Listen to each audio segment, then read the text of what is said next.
আপনাদের সঙ্গে আছে আমি খালেদ মুহিউদ্দিন, জামায়াত ইসলামের আমির ডক্টর শফিকুর রহমান আমাদের সঙ্গে আজকে আছেন। তাকে আমরা স্বাগত জানাই। তিনি আমাদের সময় দিয়েছেন, তার এই চরম ব্যস্ততার মধ্যেও তিনি আমাদের সাথে যুক্ত হয়েছেন এবং অনেকগুলো বিষয়ে তিনি যুক্ত আছেন নানা রকম কারণে, তবুও আমাদের তিনি সাথে আছেন, সেজন্য তাকে আন্তরিক ধন্যবাদ ও কৃতজ্ঞতা জানিয়ে আজকের অনুষ্ঠান শুরু করছি।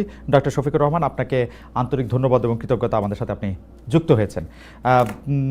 ডক্টর আপনাকে ধন্যবাদ আমার পক্ষ থেকে। জি, ডক্টর শফিকুর রহমানের আজকে একটি গুরুত্বপূর্ণ মিটিং আছে, সেজন্য আমরা তাকে ছেড়ে দিব দ্রুতই, কিন্তু আমরা কিছু প্রশ্ন আপনাকে জাতীয় আন্তর্জাতিক সব জায়গা থেকে একটু করতে চাই। আপনি আশা করব যে আমরা অনেকগুলি প্রশ্নই আপনাকে আজকে করতে পারবো। আমরা শুরু করছি আপনাকে প্রশ্ন করার জন্য। ওয়েলকাম।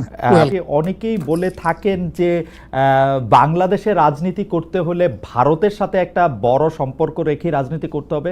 আপনার কাছে কি মনে হয় এই সময় ভারতের সাথে বড় সম্পর্ক কারা রাখতেছেন এবং জামায়াত ইসলামীর সাথে ভারতের সম্পর্ক আসলে কেমন? প্রথম কথা হলো যে রাজনীতি কার জন্য? রাজনীতি আমার মাটি এবং মানুষের জন্য। সুতরাং আমার সম্পর্কটা হবে জনগণের সাথে, আমার সম্পর্ক হবে আমার মাটির সাথে। এটা আমার 1 নম্বর প্রায়োরিটি। 1 নম্বর প্রায়োরিটিকে তার জায়গায় রেখে দুনিয়ায় যারা বন্ধু হয়ে এগিয়ে আসবেন দেশ এবং জনগণের কল্যাণে, আমরা সবাইকে আমরা স্বাগত জানাবো, অভিনন্দন জানাবো এবং বুকে ধারণ করব। কিন্তু যদি এই সম্পর্ক রাখার অর্থ এটি হয় যে কোনো রাষ্ট্রের আনুকূল্য নিয়ে অথবা রাষ্ট্রকে সন্তুষ্ট রেখে কোনো ধরনের রাজনৈতিক কর্মকাণ্ড পরিচালিত হবে, আমরা তার সম্পূর্ণ বিরোধী। ওকে, এই ক্ষেত্রে কেউ কেউ বলতেছেন যে বিএনপির সাথে ভারতের একটি সম্পর্ক দেখা যাচ্ছে, আবার কেউ কেউ উল্টোটা বলতেছেন ডক্টর মোহাম্মদ ইউনূস ভারতের সাথে সম্পাদিত শেখ হাসিনা সরকারের কোনো চুক্তি আলোর সম্মুখে আনছেন না এবং তার কোনোটিই বাতিল করছেন না, কারণ ডক্টর মোহাম্মদ ইউনূস সরকারেরও ভারতের সাথে একটি নিবিড় এবং প্রবল সম্পর্ক রয়েছে। আপনি এই দুটি কিভাবে বিবেচনা করেন যে বিএনপির সাথে কি আসলে ভারতের একটি প্যাক্ট আছে? ডক্টর মোহাম্মদ ইউনূস কি ভারতের কাছে মুখে যাই বলুন খুবই নতজানু সরকার? মানে হোয়াট ইজ আপনার বিশ্লেষণ একটু শুনতে চাই। আসলে প্রথমটা আপনি যেমনটি শুনছেন আমিও তেমন শুনতেছি, আমার কাছে এর কোনো ডকুমেন্ট নাই। আর দ্বিতীয়টা যেটা বলতেছেন ডক্টর ইউনূস সাহেবের ব্যাপারে, আমি এর কোনো আলামত দেখতে পাচ্ছি না যে উনি ভারতের কাছে নত জানু, এর কোনো আলামত আমার কাছে স্পষ্ট নয়। ভারতের সাথে আমরা ভারতকে বিভিন্ন বিষয়ে তার সাথে কনফ্লিক্টে দেখতে পাচ্ছি। ভারতের সাথে হাসিনা সরকারের সম্পাদিত চুক্তিকে তিনি সামনে আনতেছেন না, এইটা একটা অভিযোগ। আরেকটা অভিযোগ হচ্ছে ভারত একতরফাভাবে ট্রান্সশিপমেন্ট এবং স্থলবন্দর দিয়ে মাল আনা নেওয়া বাতিল করলো, এর বিপরীতে বাংলাদেশ কোনো ব্যবস্থাই নেয় নাই এখন পর্যন্ত। আসলে বাংলাদেশের নেওয়ার সেই সুযোগটাও কতটুকু আছে না আছে সেটা বিবেচনায় নিতে হবে। 2 নম্বর হচ্ছে যে ইউনূস সরকার এখন দায়িত্বে আছেন, আমি ক্ষমতায় বলবো না, এই দেশের জনগণই তাকে দায়িত্ব দিয়েছে, উনি দায়িত্বে আছেন। উনি দায়িত্বে আসার পরে এটা ঠিক যে ভারত বলেছে নির্বাচিত সরকার আসলে তারা দেশকে সহযোগিতা করবে, তা এখানে কি বার্তা দেওয়া হলো তাহলে? সুতরাং এটা কোনোভাবেই টিকে না বিষয়টা। আর এই সরকারের অনেকগুলা প্রায়োরিটি আছে। চুক্তি সম্পাদন হয়েছে 2টা মানে সরকারের মধ্যে ইতিপূর্বে। সেই সরকার নির্বাচনে তার আইনগত এবং নৈতিক বৈধতা কতটুকু ছিল সে নিয়ে হয়তো প্রশ্ন থাকতে পারে, কিন্তু 2টা সরকারের মধ্যে চুক্তি সম্পাদিত হয়েছে এবং পলিটিক্যাল গভর্নমেন্ট দুইটাই, ইন্ডিয়া পলিটিক্যাল গভর্নমেন্ট, বাংলাদেশেও পলিটিক্যাল গভর্নমেন্ট। এই ধরনের কিছু ম্যাটার আছে যেগুলো আসলে পলিটিক্যাল গভর্নমেন্টকেই রিজলভ করতে হবে। যেমন কিছুদিন আগে আপনারা মানবিক করিডোর নামে একটা বিষয়ের কথা শুনেছেন, আমরা কিন্তু A to Z বলেছি নো, এটাই সরকারের ফাংশন হওয়া উচিত। এরপরে পোর্ট হ্যান্ডলিং এর ব্যাপারেও কথা এসেছে, সেখানেও আমরা বলেছি যে এইটাও এত বড় বিষয়ে সরকারের হাত দেওয়া উচিত হবে না, এই ব্যাপারে আমাদের অবস্থান স্পষ্ট। সুতরাং তারা আরো যে প্রায়োরিটি গুলো আছে, বিশেষ করে কিছু বেসিক রিফরমেশন না করলে আগামীতে একটা গুড গভর্নেন্সের জন্য একটা গুড সরকার গঠন করা সম্ভব হবে না, একটা ভালো ইলেকশন হবে না, এই বিষয়গুলোকেই এখন মূলত প্রাধান্য দেওয়া হচ্ছে। দুটি বিষয়, রাষ্ট্রের দুটি স্তম্ভ সম্পর্কে আপনাকে প্রশ্ন করব। আপনি এখন এই মুহূর্তে বা গত 10 মাস 11 মাসের ডক্টর ইউনূস সরকারের শাসনে আপনার কাছে বিচার বিভাগকে যথেষ্ট স্বাধীন এবং সকর্মক মনে হয় কিনা? আরেকটি বিষয় হচ্ছে ফ্রিডম অফ প্রেস। আমি যথেষ্ট স্বাধীন মনে করি না। যতদিন পর্যন্ত বিচার বিভাগ সম্পূর্ণভাবে আলাদা না হবে নির্বাহী বিভাগ থেকে, ততদিন পর্যন্ত এটাকে স্বাধীন বলা যাবে না। যেমন বিচার বিভাগের একটা ডিমান্ড আমাদের আছে যে এটাকে স্বাধীন করার জন্য স্বাধীন সচিবালয় গঠন করতে হবে, সেটা এই সরকারের একটা অঙ্গীকারের মতোই ছিল, কিন্তু এখন পর্যন্ত সেটা হয়নি। আমরা এটা দেখতে চাই যে অবিলম্বে সেটা হোক। যদি স্বাধীন সচিবালয় কায়েম নাই হয় তাহলে বিচার বিভাগ স্বাধীন হবে কিভাবে? নির্বাহীর অধীনে থাকে তো বিচার বিভাগ স্বাধীন হতে পারে না। এমনিতে আমরা সারা দেশে যে বিচার আদালতগুলি দেখি বা আমাদের যে আপিল আদালত অর্থাৎ হাইকোর্ট বিভাগ এবং আপিল ডিভিশন যে রায়গুলি এই পর্যন্ত দিয়েছে বা দিচ্ছে, আপনার সাথে তো সারা বাংলাদেশের সবাই কানেক্টেড, আপনার কাছে কি মনে হয় যে তারা স্বাধীনভাবে কাজ করতে পারছে, নাকি নির্বাহী বিভাগ আওয়ামী লীগ সরকারের মতোই বা পূর্ববর্তী অন্য রাজনৈতিক সরকারের মতোই প্রভাব বিস্তার করেই চলছে, ইউনূস সরকারও? আসলে সুপ্রিম কোর্টের পজিশনটা আমার কাছে আমি প্রথমে আনতে চাই। এখন যিনি প্রধান বিচারপতির দায়িত্বে আছেন, তাকে তার পারফরমেন্সকে আমরা যতটুকু পর্যবেক্ষণ করার সুযোগ পেয়েছি, আমাদের মনে হয়েছে তিনি তার বিবেক এবং তার স্বাধীন চেতা মানসিকতার জায়গা থেকেই তিনি পারফর্ম করছেন। হাইকোর্টের যেহেতু অনেকগুলা বেঞ্চ, সেখানে পার্সন টু পার্সন ডিফারেন্স হতেই পারে, কিন্তু আলটিমেটলি বিচার তো যাবে শেষ পর্যায়ে সুপ্রিম কোর্টের হাতে। এই জায়গাটাকে অতীতের যে কোনো সময়ের তুলনায় আমাদের কাছে বেটার মনে হচ্ছে আপাতত। ভবিষ্যতে তারা কি করবেন সেটা এখনই অগ্রিম বলা যাচ্ছে না। ওকে। আর বিচার আদালতের প্রশ্নে মানে জজ অ্যান্ড সেশনস কোর্ট যেগুলি, ডিস্ট্রিক্ট জজ অ্যান্ড সেশনস কোর্ট যেগুলি আছে 64টা জেলা এবং অন্যান্য ট্রাইব্যুনালগুলি, তারা কি স্বাধীনভাবে কাজ করতে পারছে?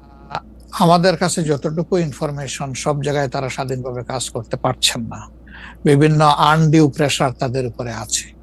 এটা কি নির্বাহী বিভাগের উপর থেকে, নাকি এটা জামাতে ইসলামী প্রেসারটা দিচ্ছে বা বিএনপি প্রেসারটা দিচ্ছে বা এনসিপি প্রেসারটা দিচ্ছে? আমরা তো কোনো প্রেসারের পক্ষে নাই, আমরা always in favour of fair justice. আমরা আনফেয়ার কোনো জাস্টিস চাই না, আমরা চাই ফেয়ার জাস্টিস। এখন আর কারা দিচ্ছে না দিচ্ছে, আপনার টক শোতেই আপনি মেনি টাইমস বলেছেন, আমাকে উত্তর দেওয়ার দরকার নাই, আপনি যথেষ্ট জনগণের পক্ষে মতামত ব্যক্ত করার জন্য। আপনি বহু সময় এই কথাগুলো রিপিট করেছেন। আমরা কিন্তু এর পক্ষে নাই এবং আমাদের বিরুদ্ধে এই ধরনের কোনো কমপ্লেইন কোথাও নেই। আর যদি ফ্রিডম অফ প্রেসের কথায় আসি, অর্থাৎ সংবাদপত্রের স্বাধীনতা বা গণমাধ্যমের স্বাধীনতা প্রশ্নে আপনার কাছে এই 10 মাসের বিবেচনা যদি চাই বা বিচার যদি চাই, আপনি কেমন দেখছেন যে স্বাধীনভাবে মত প্রকাশ করা যাচ্ছে কিনা? মানে সংখ্যা যারা সংখ্যায় কম তারাও তাদের মতামত দিতে পারছে কিনা? জি না, সেটা আমি আসতেছি। যদি আপনি in comparison two previous period, that is last 15.5 years, even another 2 years you can add with it.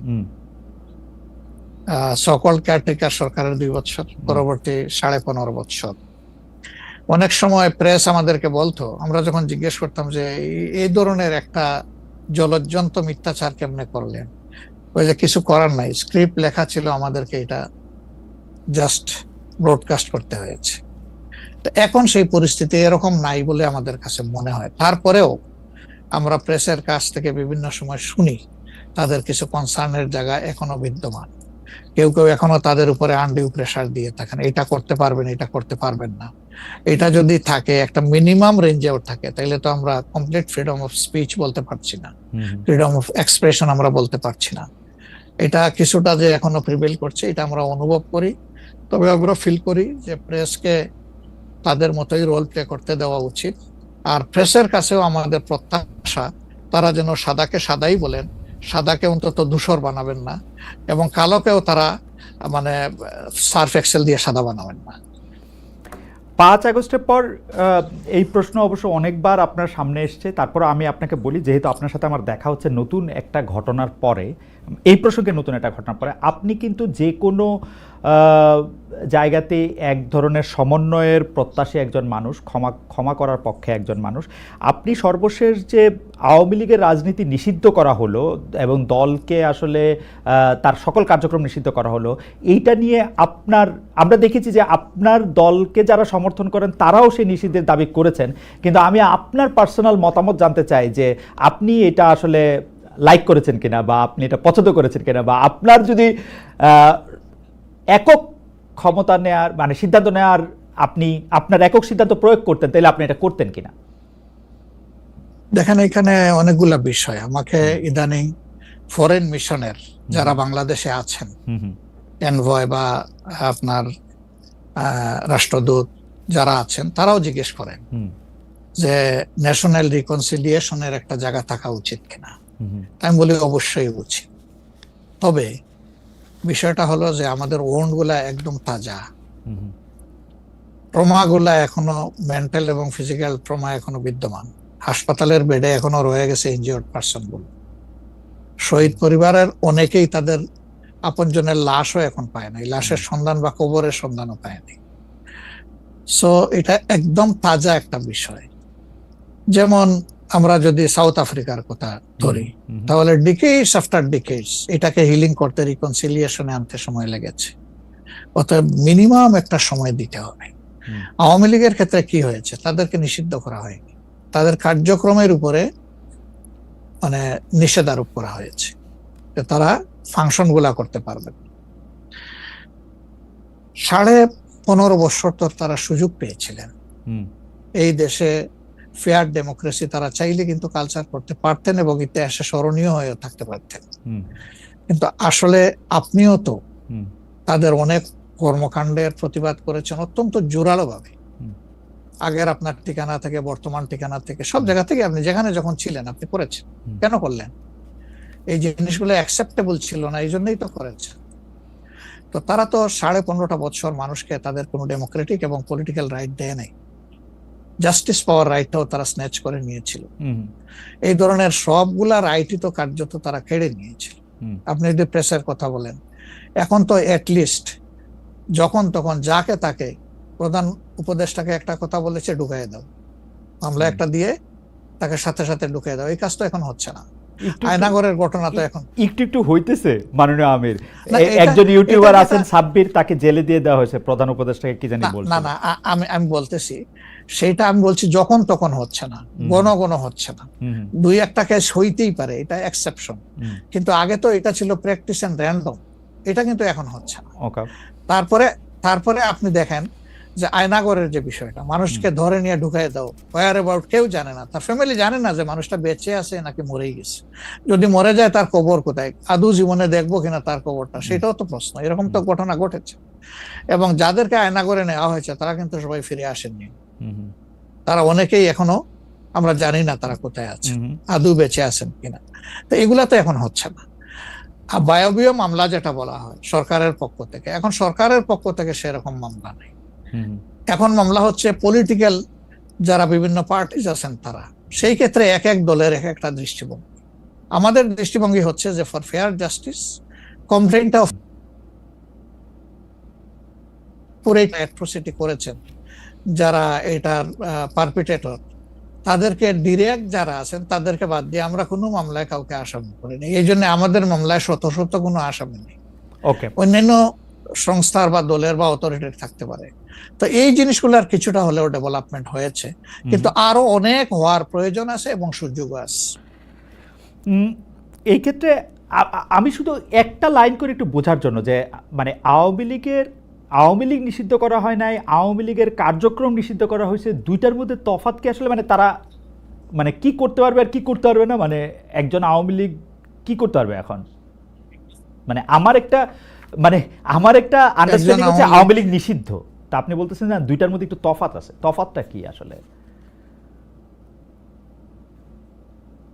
দেখেন, নিষিদ্ধ তো আমাদেরও করা হয়েছিল, তাই না?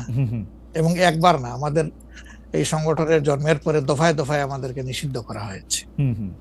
নিষিদ্ধ যখন কোনো সংগঠনকে করা হয়, তখন এই সংগঠনের ব্যক্তিরাও বিভিন্ন ধরনের সমস্যায় পড়ে যান, এর সাথে রিলেটেড ব্যক্তিরা। এমনকি তাদের স্বাভাবিক জীবনযাত্রাটাও তাদের পক্ষে চালায় নেওয়া সম্ভব হয়। তারা যদি সমাজের কোনো ক্রিমিনাল ব্যক্তি নাও হয়ে থাকেন, তবুও তাদের উপরে সমস্যা আরোপ হয়েছে। কিন্তু যখন কার্যক্রম নিষিদ্ধ থাকবে, তখন ওই পলিটিক্যাল কার্যক্রমগুলা ছাড়া বাকি জীবনের সবই তো তারা করতে পারবে, করছে তো। আচ্ছা, তারা তো এই দেশ ছেড়ে সবাই তো আর চলে যাননি, সবাইকে জেলেও ঢুকানো হয়নি।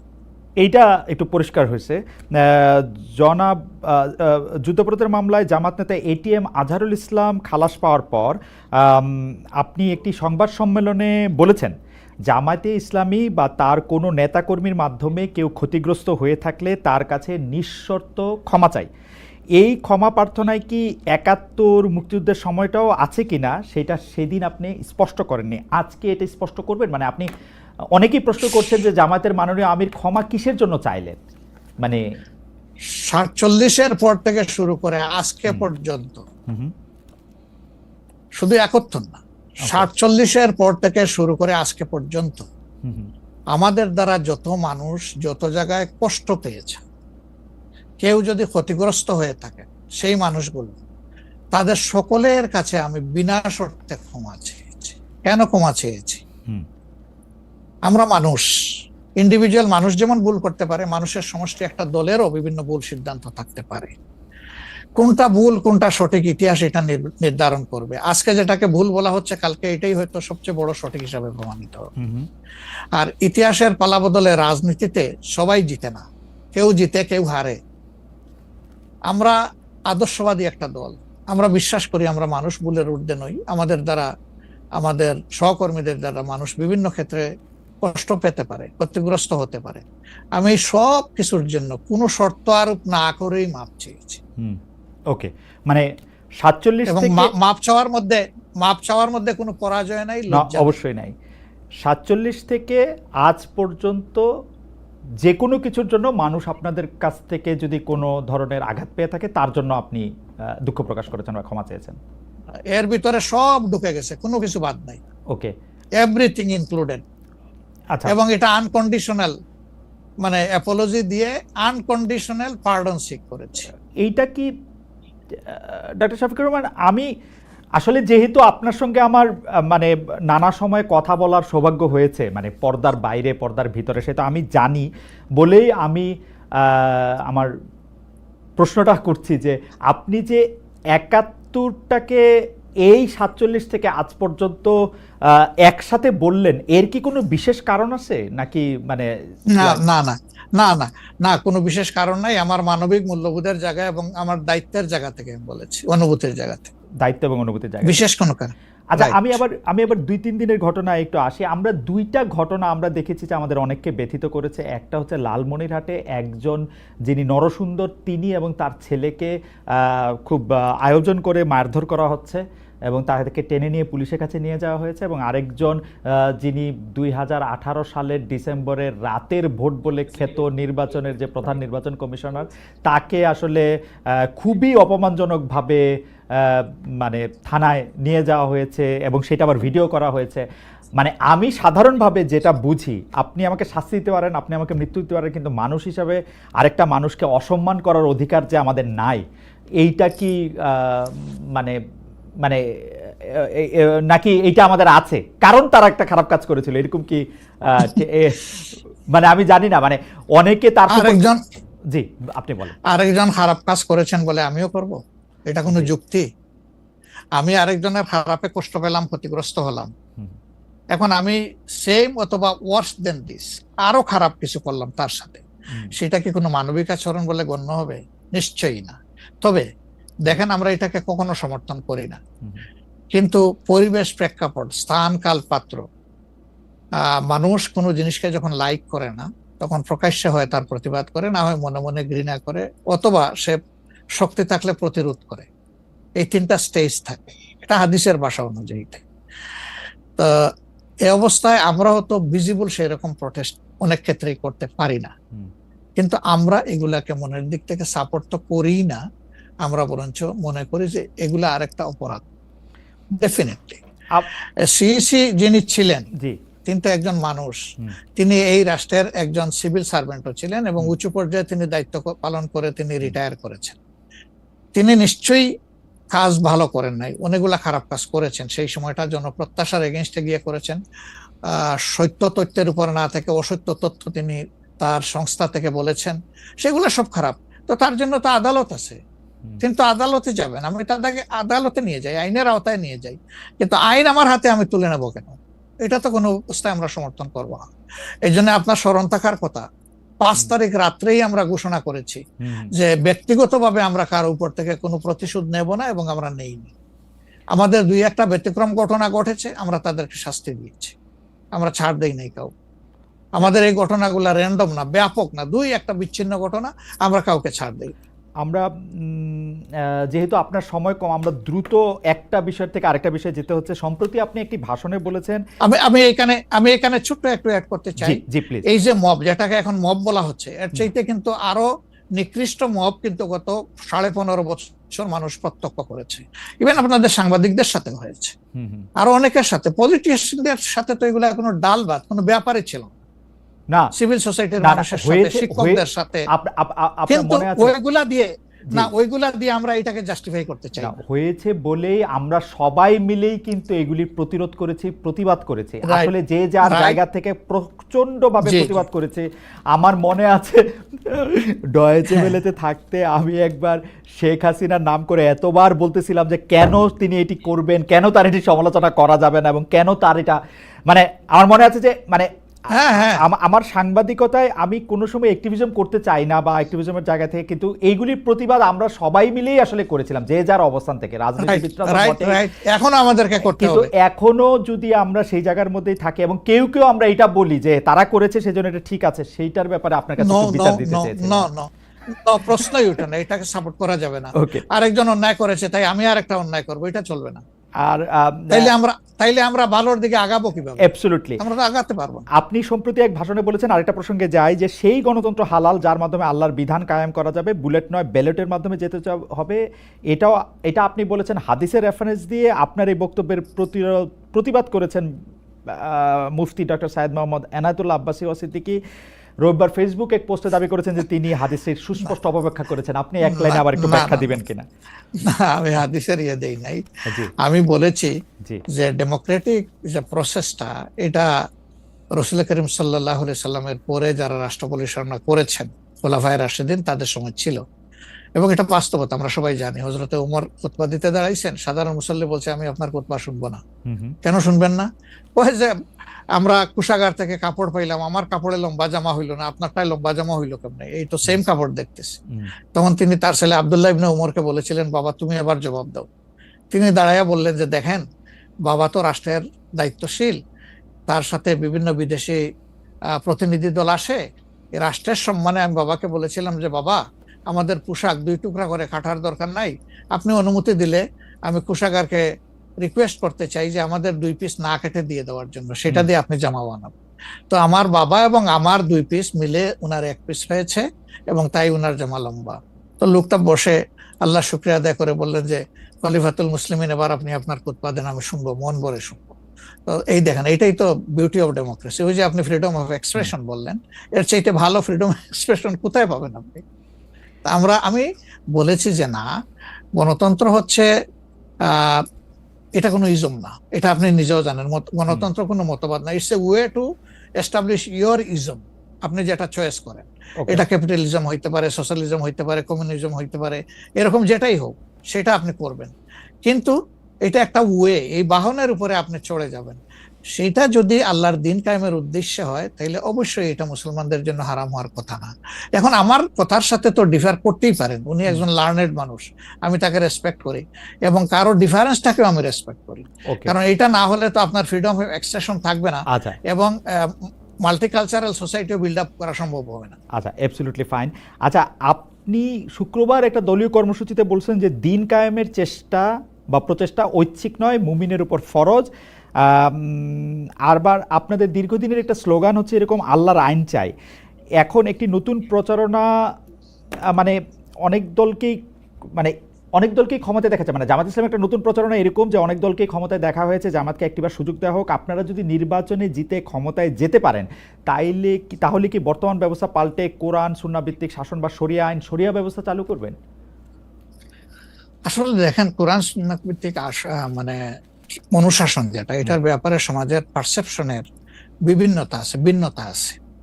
আমাদের বাংলাদেশের যে সংবিধান আছে, এই সংবিধানের অনেকগুলা আর্টিকেল, অনেকগুলা ধারা উপধারা কোরআনের সেন্সের সাথে পুরোপুরি মিলে যায়, এটার সাথে কোনো ডিফারেন্স নাই। আবার কিছু কিছু ধারা আছে সেখানে কনফ্লিক্ট, কন্ট্রাডিকশন আছে। ওরকম পরিবেশ পরিস্থিতি যখন আসবে, জনগণের প্রত্যাশার আলোকে এটা মানে সবার সাথে ইন্টারেক্টিভ হয়, সবাইকে সাথে নিয়েই ইনশাআল্লাহ ভালো জিনিসগুলোকে আমরা ইনপুট দেবো আল্লাহ থেকে। আহ, তবে এটাও মনে রাখার বিষয় যে কোরআনী শাসন হঠাৎ করে আল্লাহ তাআলা এস্টাবলিশের হুকুম দেন নাই। It was a gradual process. Say for example মাদক কিন্তু দুনিয়ার কেউ কিন্তু এটাকে অ্যাপ্রুভাল দেয় না, বাট এটার প্র্যাকটিস সব জায়গায় আছে, এটা বাস্তবতা। তো সেই মদ যখন হারাম ঘোষণা করা হয়, নিষিদ্ধ করা হয়, তখন কিন্তু 3 পর্যায়ে গিয়ে চূড়ান্তভাবে এটা নিষিদ্ধ করা হয়েছিল। তো এটা গ্রাজুয়াল একটা প্রসেস। আপনি একটা ক্রাইম থেকে, দীর্ঘদিনের প্র্যাকটিস থেকে মানুষকে সরাবেন, আল্লাহ তাআলার সেই বিধানকে অনুসরণ করেই আমরা আগাবো ইনশাআল্লাহ।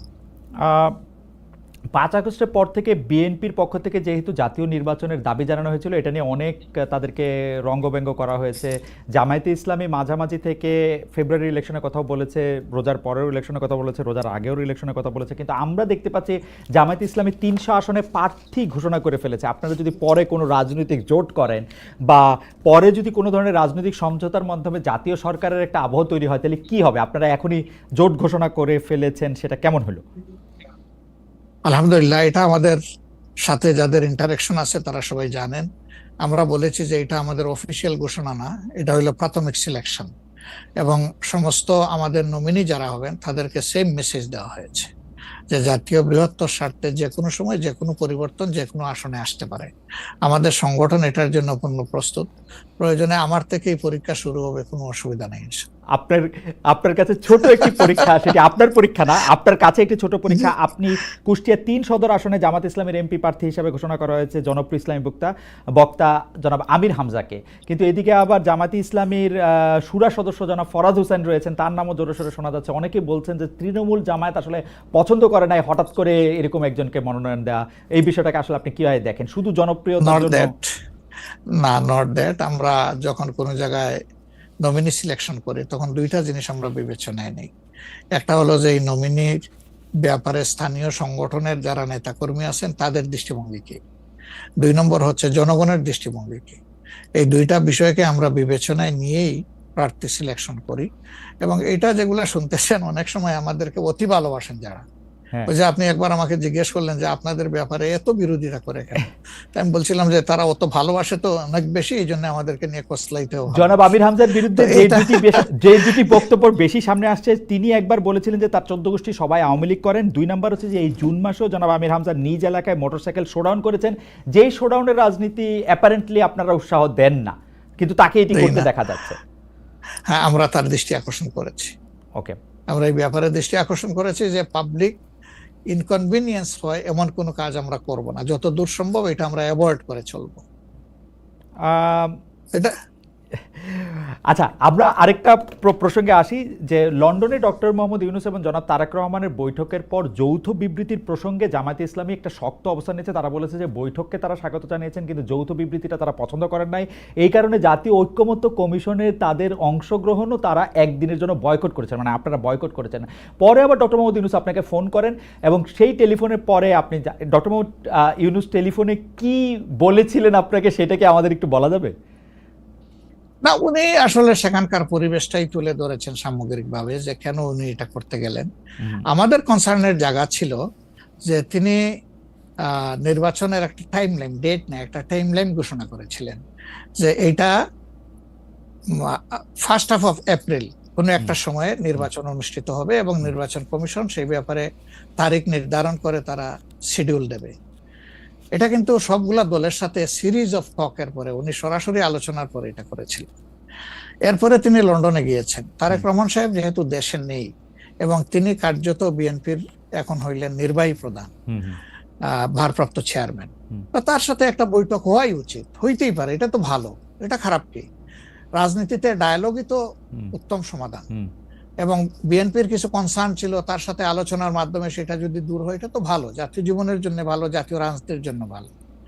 কিন্তু যেটা সকল দলের সাথে আলোচনা করে তিনি একটা টাইম লাইন দিলেন, শুধুমাত্র একটা দলের সাথে আলোচনা করে সেটা থেকে এইভাবে তার প্রকাশ্যে ঘোষণা দেওয়া, যদিও তিনি ডেফিনেটলি বলেন নাই যে রমজানের আগেই হবে, তো উনি বলেছেন যদি এই জিনিস ফুলফিল করা যায় তাহলে সেটা আগেও চিন্তা করা যেতে পারে, কিন্তু ওকে। সেটা ভালো হতো।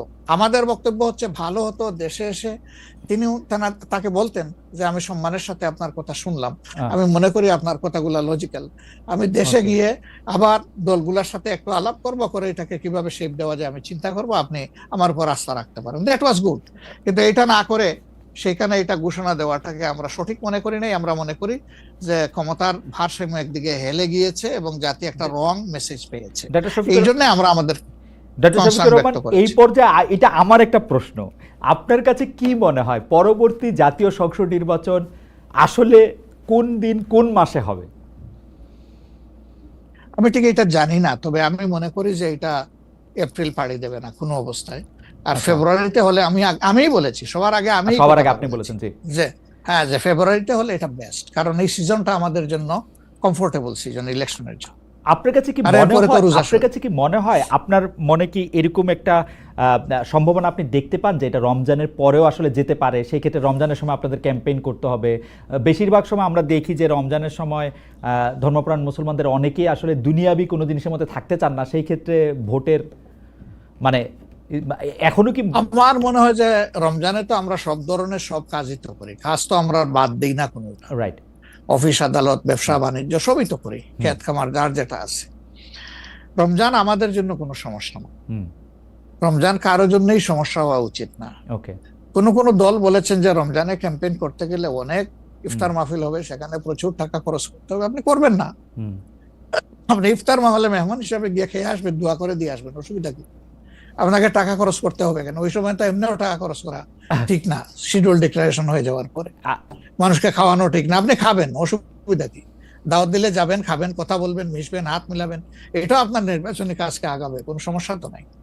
আপনি কোনটা প্রেফার করবেন, মানে ইলেকশনের ডেট না ফেব্রুয়ারি অর এপ্রিল? আমরা তো প্রেফার করে বলেছি বেস্ট হইলো ফেব্রুয়ারি। বেস্ট হলো ফেব্রুয়ারি, কিন্তু এপ্রিলে হইলে কোনো অসুবিধা নাই? আমরা মনে করি এপ্রিলে হইলে অসুবিধা নাই, তবে এটা ক্রস করা উচিত নয়। এপ্রিল ক্রস করা হচ্ছে না কোন অবস্থায় উচিত হবে না। আপনি কি মনে করেন এখন যদি নির্বাচন কমিশন বলে যে তারা ডিসেম্বরে নির্বাচন দিতে চান, তাইলে কি আপনারা আপত্তি জানাবেন না আপনাদের এটা? হ্যাঁ, না, আমরা ওই যে দুই তিনটা জিনিস বলেছি, যে বেসিক রিফর্ম, তারপরে হচ্ছে আপনার দৃশ্যমান বিচার, প্রবাসীদের ভোট ইনকর্পোরেট করা, এই তিনটা জিনিস যদি আমরা মিনিমাম পাই তাহলে ডিসেম্বর কেন, সামনের মাসে হইলে আমাদের কোনো আপত্তি নেই। ডিসেম্বর আমাদের দর্শক, আর আমরা দেখেন মূল থেকে কখনো বলি নাই যে এই মাসে হতেই হবে, এই শব্দ কিন্তু কখনো আমরা উচ্চারণ করিনি। আমরা এই ব্যাপারে ফ্লেক্সিবল। আমরা প্রধান উপদেষ্টার কমিটমেন্টের উপরে রেসপেক্ট শো করতে চাই। উনি বলেছিলেন ডিসেম্বর এই বছর অথবা আগামী বছরের জুনের মাঝখানে যে কোনো সময় তিনি নির্বাচন দিবেন। তা আমরা দেখতে চাই যে তিনি তার কথার উপরে আছেন। তবে এটাও ঠিক যে মে জুন এইগুলা কিন্তু ইলেকশনের জন্য কোনো ফেভারেবল টাইম না। ইভেন এপ্রিলটাও একটু কষ্ট হবে, এই ব্যাপারে বলার অপেক্ষা রাখে না। ফেব্রুয়ারির চাইতে এপ্রিলে কিন্তু একটু কষ্ট বেশি হবে। আপনাকে যেহেতু মানে একটু তাড়াতাড়ি, সেজন্য আমাদের শেষ প্রসঙ্গ সেটা হচ্ছে বিএনপির সাথে জামায়াতে ইসলামের সম্পর্ক। আমরা দেখেছি যে আপনি এবং আপনাদের দলের নায়েবে আমির, তারা দুজনেই বিএনপির চেয়ারপারসন এবং ভারপ্রাপ্ত চেয়ারপারসন যারা লন্ডনে ছিলেন তাদের সাথে দেখা করেছেন। দেখা করার পরে আমরা রাজনীতিতে একটা ইতিবাচক সুবাতাস দেখেছিলাম। আপনি এসে ফেব্রুয়ারিতে ইলেকশনের কথা বলেছিলেন। এখন আবার ব্যাপারটা আসলে কোন জায়গায়, মানে জামায়াতে ইসলামী বিএনপি কি পরস্পর মুখোমুখি অবস্থায় আছে? তাদের মধ্যে কি আবার একটা সদ্ভাব, মানে আসলে অবস্থাটা কি এখন? না, আসলে সমস্যাটা আমাদের না, সমস্যা আপনাদের। আচ্ছা, মিডিয়ায় যারা আছেন তাদের। আচ্ছা, আমরা তো মুখোমুখি না, আমরা তো পাশাপাশি আছি। তো ওকে, আমরা এই যে ঐকমত্য কমিশন বলেন বা অন্যান্য মিটিং গুলা বলেন বা আমাদের নিজেদের মধ্যে কথাবার্তা বলেন, আমরা তো কোনটা বন্ধ রাখি নাই, আমরা সবটাই আছি। কিন্তু কতিপয় মিডিয়া, সবাই না, এই কুচায় কুচাইয়া টেনে টেনে সুতা বাইর করে কোথায় একটু বিএনপির মুখোমুখি জামাত হবে, জামাতের মুখোমুখি বিএনপি হবে, এটার মধ্যে জাতির কি কল্যাণ আছে আমরা বুঝতে পারি না। আমাদের তো ওরকম কোনো রেশারেশির সম্পর্ক নাই। আমি হচ্ছে যে দুটা, খালি আপনি মিডিয়ার কথা বলছেন, ভালো করছেন। এখন আমরা তো আসলে মানে মিডিয়া থেকে অনেক সময় তথ্য নেই। বিএনপির নেতার প্রসঙ্গে একটি সংবাদ শিরোনাম আমি পড়েছি, ভোট হলে তো তাদের গুরুত্ব থাকবে না, জামায়াতকে ফখরুলের খোঁচা। স্বাধীনতার অবিশ্বাসীদের সমর্থন করা যাবে না, মির্জা ফখরুল। আবার আরেকটা রিপোর্ট, আবার আরেকটা পত্রিকার রিপোর্ট, জামায়াতকে স্বাধীনতা বিরোধী বলা হলে অনেকের বাবাও রাজাকার ছিলেন, জামায়াতের সাধারণ সম্পাদক বলছেন। তো আপনি আসলে শুধু মিডিয়াকে না বলে, আমরা তো একটা নেতাদের মধ্যে আপনারে তত একটা দেখি না, মানে আপনারা আমি মনেই করতে পারতেছি না, আমি প্রাণপণে মনে করতে চেষ্টা করতেছিলাম, কিন্তু নেতা কর্মীদের মধ্যে তো ব্যাপারটা আসলে আমরা দেখি। না না, আছে, এটা আমি অস্বীকার করব না। জি। এটা যে কিছু নাই আমি সেটা বলছি না, তবে একটা কথা দেখেন যে আসলে গর্ব অহংকার বড় খারাপ জিনিস। ওকে। অহংকার আল্লাহ তাআলার চাদর, হুম। এটা নিয়ে কেউ টানাটানি করুক, এটা মহান আল্লাহ পছন্দ করেন না। তো গর্ব অহংকার করতে করতেই একদল কোথায় গেছে চিন্তা করেন। তারা তো সব সময় মানুষকে কুচিয়ে কুচিয়ে কথা বলতেন। রাইট। কোথায় তোমাদের ঈদের পরের আন্দোলন, কোথায় গিয়ে আশ্রয় নিবা, এই ধরনের অনেক কথাবার্তা ছিল না? অবশ্যই অবশ্যই ছিল। তা আমি এটা যদি আমিও বলি, এটা গ্রহণযোগ্য হওয়া উচিত নয়, এবং এটা অন্য কেউ যদি বলে সেটাও গ্রহণযোগ্য হওয়া উচিত নয়। কাউকে নিয়ে উপহাস করতে নাই। আপনাকে নিশ্চিত থাকতে হবে আপনি যাকে নিয়ে উপহাস করছেন, আল্লাহ একদিন তার কাছেই আপনাকে নিয়ে দাঁড় করাবেন, এবং তখন আপনি লজ্জিত হবেন। তো আমাদের কারোই এমন কথা বলা উচিত না যে এই কথাটা বলে এরপরে আপনার মুখের দিকে তাকাই আমি হাসতে পারবো না, এমন কোনো কথা বলা উচিত। 10:42 বাজে, আমি কি একটা ছোট্ট প্রশ্ন আর করবো 2-1 মিনিটের মধ্যে, এটা উত্তর দিতে পারবো? প্লিজ প্লিজ প্লিজ, সেটা হচ্ছে যে ইলেকশনের আগে তো অনেক ধরনের কথাই আসে, কেউ কেউ একটা জরিপ করে, কেউ কেউ নিজস্ব। আপনারা কি নিজস্ব কোনো জরিপ করেছেন আপনাদের আসন বা আপনাদের পপুলার ভোট বা পপুলারিটির ব্যাপারে? কেউ কেউ বলছেন এবার আপনারা 91-এর বিএনপি যেমন আওয়ামী লীগকে কাঁদিয়ে ক্ষমতা পেয়ে গেছিল, এইবারও আপনাদের এরকম একটা হইতে পারে, এটা কি আপনার মনে হয় যে মানে? মহান আল্লাহ সবচেয়ে ভালো জানেন, তবে আমরা জরিপ করেছি এবং আরো করব। আচ্ছা। আমরা যখন জরিপ করি তখন নির্বাচনী কোনো আবহ সৃষ্টি হয় নাই, সেটা ছিল নভেম্বর ডিসেম্বরে। আর আমরা এখন নির্বাচনী আবহ কিছুটা এসেছে, সকল অ্যাক্টর এখন ময়দানে কম বেশি ভিজিবল হবেন, তারপরে ইনশাল্লাহ আমরা জরিপ করব। তখন বোঝা যাবে যে আগের মূল্যায়ন আর পরের মূল্যায়নের মাঝে তফাৎটা কতটুকু। আর যেটা বললেন যে কাউকে কাঁদ দিয়ে খাওয়ার ক্ষমতায় যাওয়া, আমরা ভাই আসলে ক্ষমতায় যাওয়ার বিষয়টা দেখি না। আমরা দেখি যে এটা একটা বিশাল দায়িত্বের বোঝা। আল্লাহ যদি কখনো সে কাজের জন্য আমাদেরকে কবুল করেন, তাহলে আমরা শাসক নয় ভাই, দোয়া করেন আমরা যেন মানুষের সেবক হতে পারি। আপনাকে অনেক ধন্যবাদ। আমি শুধু শেষ কথা আপনার কাছ থেকে একটু জানতে চাইবো যে আপনি মনে করতেছেন এপ্রিলের পরে হয়তো নির্বাচন যাবেন না, ফেভার করতেছেন হচ্ছে ফেব্রুয়ারিতে হতে। আপনি কি আমাদের দর্শকদের উদ্দেশ্যে কিছু বলবেন যাতে একটা নির্বাচনী বা গণতান্ত্রিক আবহাওয়ার মধ্যে যে যার মতো করে আসলে সৎভাবে তার নির্বাচনী ক্যান্ডিডেট বা তার পছন্দের মানুষ বাছাই করতে পারে? এই প্রসঙ্গে থ্যাংক ইউ আমাকে শেষ সুযোগ দেওয়ার জন্য। অবশ্যই প্রথমে আমি দর্শকদের উদ্দেশ্যে বলবো যে অনেক ত্যাগ এবং তিতিক্ষার বিনিময়ে আমাদের স্বাধীনতা পাওয়া, আমাদের 24-এর এই পরিবর্তন পাওয়া, এটাকে আমরা যেন সঠিকভাবে সম্মান করি, মূল্যায়ন করি, এবং দেশে একটা সুশাসন কায়েমের জন্য অবশ্যই পূর্ব শর্ত হচ্ছে একটা ভালো নির্বাচন, সুষ্ঠু নির্বাচন, গ্রহণযোগ্য নির্বাচন। সেই নির্বাচনের জন্য যে যেখানে আছে সেখান থেকে কোনো অন্যায়কে সমর্থন নয়, বরঞ্চ ন্যায়ের পক্ষ নিয়ে আমরা যেন দাঁড়ায় যেতে পারি। ন্যায়ের পাল্লা যেদিকেই থাকবে আমারও সমর্থনটা সেদিকেই থাকবে। কোনো অন্যায়, সেটা আমার দীর্ঘদিনের সম্পর্ক যদি কারোর সাথে থেকে থাকে, আমি যেন অন্যায়ের সঙ্গী না হই, কেউ যেন অন্যায়ের সঙ্গী না হয়। 2 নম্বর, যেহেতু প্রবাস থেকে আপনার সাথে আমার এই কথা, সেই কারণে আমি অনুরোধ করব যে প্রবাসীদেরকে শুধুমাত্র রিমিটেন্স যোদ্ধা বলে আমাদের দায়িত্ব শেষ হয়ে যায় না, বরঞ্চ প্রবাসীদের সবচেয়ে বড় অধিকার তাদের ভোটের অধিকার। এটা নিশ্চিত করার জন্য আমি আহ্বান জানাবো প্রবাসের যে যেখানে আছেন সেখান থেকে আপনাদের সর্বাত্মক, যেখানে আন্দোলন সম্ভব আন্দোলন, যেখানে চেষ্টা সম্ভব চেষ্টা, আপনারা এটা করতে থাকুন। আমরা এই ব্যাপারে অত্যন্ত দৃঢ় প্রতিজ্ঞ যে এটা হওয়া উচিত। নির্বাচন কমিশন স্বীকার করেছে, সরকার স্বীকার করেছে, কিন্তু এখন পর্যন্ত দৃশ্যমান কোনো পদক্ষেপ নেওয়া হয়নি। আমরা উদ্বিগ্ন। আপনাদেরকেও এগিয়ে আসার জন্য আমি আহ্বান জানাবো, যারা বিশেষ করে প্রবাসে আছেন। ভোটের অধিকার ছাড়া অনেকগুলো বেসিক জিনিস আছে, আমি বারবার এগুলা বলেছি, সেগুলো আমাদের কনসার্ন, এবং আমরা কমিটেড। দেশ এবং বিদেশে যারাই আমাদের আছেন তাদের অধিকারের ব্যাপারে আমরা কারোর সাথে কোনো কম্প্রোমাইজ করব না ইনশাআল্লাহ। ডক্টর শফিকুর রহমান, আপনাকে অনেক অনেক ধন্যবাদ। আপনি আপনার সময় দিয়েছেন, আপনার জরুরি কাজ আছে, নাহলে আমরা আরো কিছুক্ষণ আপনার সাথে কথা বলার এটা সুযোগ নিতাম। ভবিষ্যতে নিশ্চয়ই আমাদের সেই সুযোগ আরো হবে। আপনাকে ধন্যবাদ।